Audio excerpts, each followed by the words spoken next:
malam. Bertemu lagi dengan saya Devan Kurnia. Di kesempatan kali ini saya bisa mendapatkan waktu untuk bisa ngobrol bersama seorang mahasiswa yang memiliki usaha bernama Adiba Snack dan Gripsit. Usahanya keren banget, orang yang juga gak kalah keren. Penasaran kan langsung? Oke, langsung lihat aja ya di sebelah. Tunggu. Ya, tiga. Halo, selamat sore. Gimana nih kabarnya Kak Ria? Alhamdulillah baik. Kalau Mas Dawa sendiri gimana kabarnya? Alhamdulillah baik sekali aku hari ini. Ini mungkin sebelum kita masuk ke beberapa hal yang pengen tak tanyakan sebenarnya, mungkin bisa perkenalan dulu Kak. Dari aku mungkin ya. Perkenalkan teman-teman, nama aku Devan Kurnia.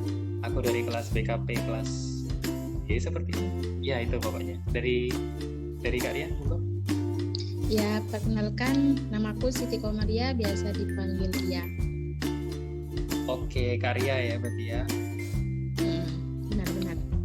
Ini sih Karya. Jadi aku pengen tahu pertama, Karya ini punya usaha apa aja sih sebenarnya? Ya, untuk usaha yang aku jalani sekarang itu ada dua. Yang pertama itu ada keripik pangsit ya. Tapi aku pakai Yang kedua itu ada Adiba Snack. Nah, Adiba Snack itu menyediakan berbagai macam snack dan juga bisa dibuat paket untuk acara-acara tertentu gitu. Tapi untuk sekarang karena udah mulai perkuliahan semester 5 untuk Gripsit sepertinya jarang ya untuk produksinya. Tapi kalau untuk Adiba Snack itu masih tetap berjalan sekarang. Oke, berarti ada dua ya, Gripsit sama Adiba Snack. Kalau boleh tahu awal merintis kedua usahanya ini gimana sih Karya? Kok bisa kepikiran pengen mulai gitu?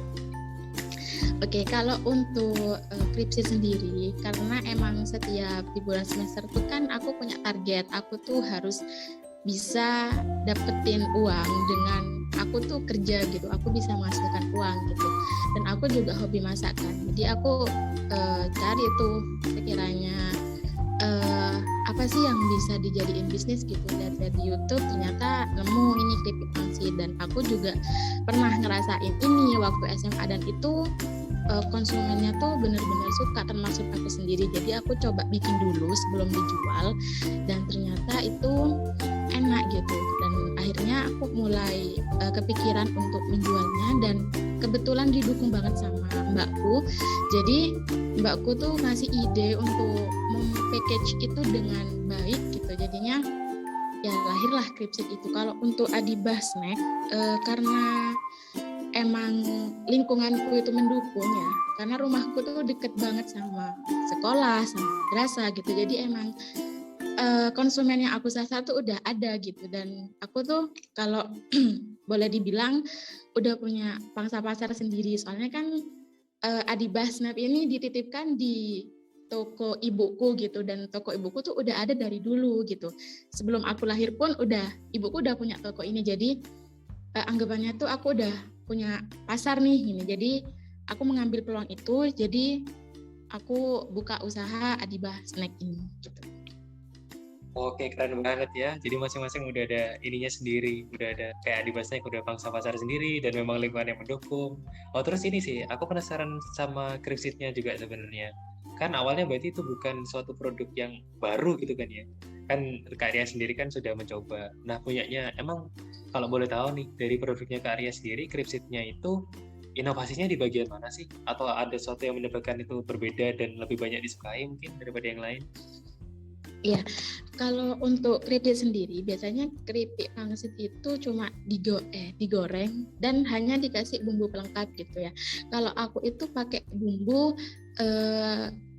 racik gitu, jadi kayak ada bahan-bahan yang emang itu bukan bahan-bahan instan gitu, kayak bukan bumbu instan kayak bumbu balado, itu bukan. Jadi saya pakai sendiri, kayak menggunakan gula, menggunakan bawang merah, pokoknya ada bahan-bahan tertentu lah ya yang digunakan. Oh, gitu. rahasia perusahaan ya? Bisa dibilang seperti itu ya. Jadi itu yang membedakan, karena konsumen saya sendiri pun yang sering mengkonsumsi ini bilang gitu, ini bumbunya pakai apa gitu, kok bisa enak gitu. Dan itu membuat saya seneng gitu, kayak apa yang saya masak tuh disukai oleh orang gitu. Jadi ya seperti itulah. Oh gila, keren banget emang. Dari awal hobi coba-coba dan ternyata bisa bisa menghasilkan, bisa profit di situ ya. Dari aku ya Kak. Eh, untuk proyeksi ke depan dari usaha karya sendiri tuh targetnya pengen ngapain sih? Mungkin ekspansi kayak atau gimana seperti itu?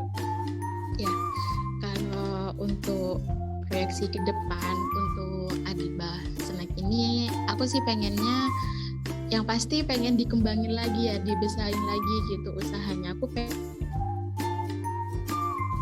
minimarket gitu yang isinya tuh snack-snack aja, atau bahkan aku pengen ini buka jual snack secara grosiran gitu, jadi dalam jumlah yang besar gitu, karena ini kan apa ya, mungkin emang udah jiwa-jiwa pebisnis ya dari keluarga gitu, jadi dari ibu aja udah bisnis gitu dari kecil gitu, dari waktu aku kecil aku juga tahu ibuku berbisnis gitu kan, jadi siapa nih yang mau ngelanjutin kalau bukan anak-anaknya gitu, jadi ya pengennya sih gitu dikembangin lagi. Kalau untuk Kripsit sendiri ini kan produksinya masih kecil-kecilan ya, pengenku itu nanti itu dalam jumlah yang gede gitu sampai bisa ngerekrut tetangga gitu buat bantuin goreng lah, bantuin yang bikin bumbu gitu, jadi aku pengennya tuh semakin gede gitu usahanya gitu Mas Dava.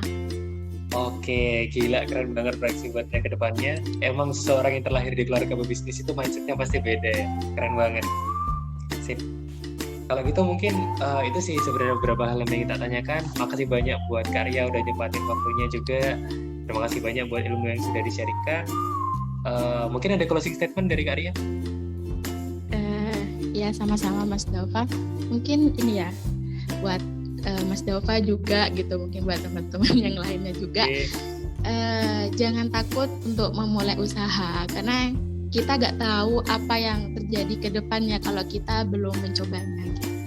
Dan ada satu pesan yang paling aku ingat dari mbakku sendiri, karena emang kan usahaku ini didukung banget gitu sama keluarga gitu kan. Sebenarnya Allah itu menabur rezeki itu di mana-mana gitu. Nah, tergantung kita mau jemput rezeki itu apa enggak. Jadi emang kita tuh harus beraksi untuk menjemput rezeki itu gitu. Terima kasih. Gila keren banget, makasih pesannya juga Karya. Oke, itu mungkin akhir juga dari sesi wawancara kita kali ini. Masih banyak buat Karya. Mungkin aku sama Karya berarti di sini pamit undur diri. Assalamualaikum warahmatullahi wabarakatuh. Selamat sore semua. Selamat sore semua.